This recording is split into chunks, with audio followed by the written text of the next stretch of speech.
Secondly, we also agreed that for a continent with as much potential as Africa, with a population of 1.4 billion people, with the highest resources of energy and natural resources, with the demographic dividend being the youngest continent, a continent that will probably have 25% of the world's workforce in the next 20 years or 25 years, and a continent that will be the largest single market by 2050. With the resources in food production and many other natural resources, it becomes absolutely necessary that stability, peace, and security become a solid cornerstone of the Africa we imagine into the future. And therefore, it is absolutely necessary at this point in time for Africa Union to reimagine, rethink, reorganize our peace and security architecture. As things stand today, Africa is a big theater of conflict and, unfortunately, terrorism. And our response has been uncoordinated, under-resourced, and not very well planned. Therefore, we have recommended that a high-level panel interrogate our peace and security infrastructure, including the envoys across the continent, the infrastructure around the Africa Union Commission, the Peace and Security Fund, and also the effects of Resolution 2917 that now makes it possible for African-led peace efforts to be funded by the United Nations with a resolution of the United Nations Security Council. Because without and unless we deal with the conflicts in our continent, the threats and ravaging effects of terrorism in our continent, it will become almost impossible to undertake any meaningful investment or development or economic activity in our continent. And therefore, matters of peace and security are existential to us as a continent. It is also important that this retreat discussed the subject of financing for the Africa Union. We did undertake that we will finance 100% of the operational budget, 75% of the program budget, and 25% of the peace and security budgets. But that has not been attained. Again, we have provided a framework, and I will be recommending to the summit of the heads of state and government next month on our suggestions on how we can plug the gaps and provide adequate funding and a mechanism for adequately financing the Africa Union. The third issue that we have agreed on is the operationalization of the Africa Court of Justice.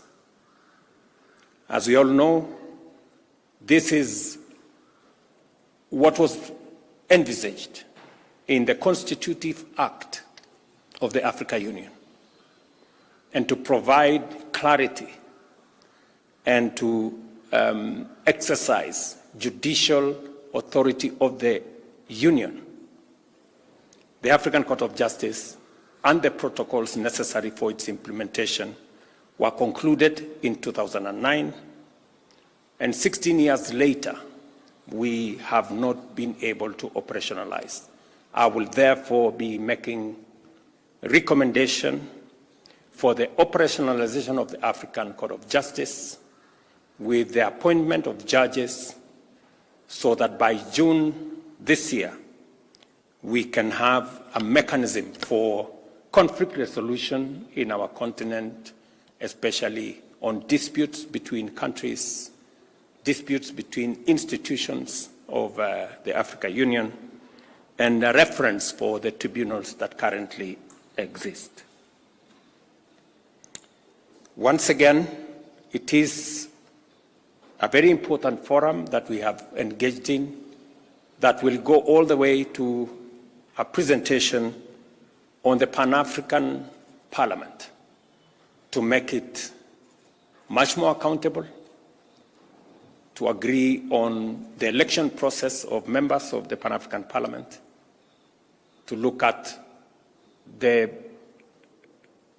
responsibility of the Pan-African Parliament to enact model laws that will serve the greater interest of the continent and support institutions like the Africa Continental Free Trade Area. It will also provide a mechanism for accountability for us as a continent and as a union to hold the executive to account, to hold agencies to account, to provide for a budget-making process, and to provide approvals for purposes of accountability. A fit-for-purpose Africa Union is a necessary imperative at this point in time if the Africa Union has to play the role and speak for the 1.4 billion Africans. We also reflected extensively on the burden of regional conflicts and threats of terrorism on our continent, and it is without a doubt that conflict remains a major obstacle to Africa's development. It must be confronted, and with all the capabilities and urgency that this continent can muster. I welcome this retreat's focus on rebooting Africa's peace architecture by establishing a panel of experts to propose modalities for strengthening the continent's current conflicts response and financing mechanisms. Only when Africa can decisively address the conflicts within our soil, including the ongoing grave developments in Eastern DRC and the Sudan, can it stand proud of its liberation. It is for this reason that we have agreed under the framework of the East African Community to convene an urgent extraordinary meeting and summit on the situation in Eastern DRC on Wednesday. I have consulted with heads of state from the East African Community and beyond, and we are all in agreement that now more than ever, it is an existential issue, not just for the people of Eastern DRC, but for this region. The situation in Eastern DRC now demands our collective focus.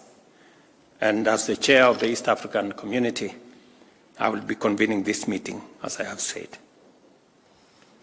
Once again, I underscore my appreciation and gratitude to the colleagues who attended this meeting, and it was in the spirit of unity, and it characterized all the discussions that we had. And I am very confident that going to Addis, we should be able to make the necessary decisions to move this process forward.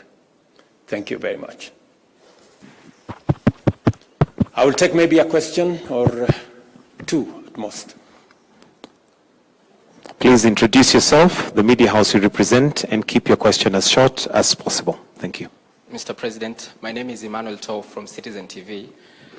Did you also discuss about Raila's candidature for AUC? And did the presidents who are here also support him? And how many countries so far are backing Raila Odinga's candidature? Thank you. That's a subject for another engagement. Thank you very much, Mr. President. My name is Ian Ofula. I'm the Africa Security Correspondent for the BBC. The first question is just a confirmation, and then the main question. First question, you said you're meeting on Wednesday for the East Africa Community Emergency Meeting on the DRC. Can you confirm that President Felix Tshisekedi and Paul Kagame have agreed to meet, and what are their sentiments at the moment? And then the UN, the US, Europe, and have of course put out reports saying that Rwandan forces have been at the forefront helping M23 in Goma. Does this complicate your way in finding a solution to the conflict? Yes, I have discussed the summit meeting for Wednesday, both with President Paul Kagame and President Felix Tshisekedi, and both of them have confirmed their participation in the summit on Wednesday. As for the situation in DRC, it is already very complicated.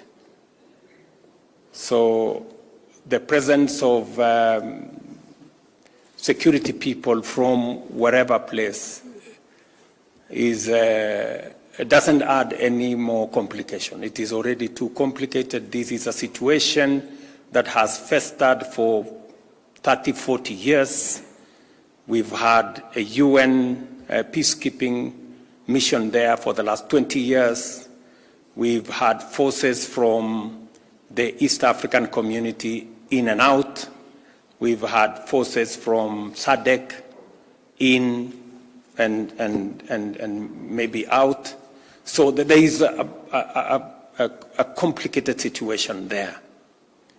It is my belief that this engagement is absolutely necessary because we do not see, from where I sit, a possibility of a military solution to the challenges that faced Eastern DRC. It was, it is, and I'm sure it will continue to be the case that engagement, dialogue, consultations is the only viable way out of the situation in DRC. A direct engagement with M23 and all the other stakeholders in the theater in Eastern DRC is a necessity. And getting to understand the issues and possibly the root causes of why this conflict has persisted for many years is a place to start, but we will be willing to listen to all the actors in this space, and it is our hope that we will come out with a way forward that includes a facilitation and a mediation process that will bring the parties to this conflict on board and to see how to process the issues that inform this conflict in a manner that gets us to the solution. Thank you very much.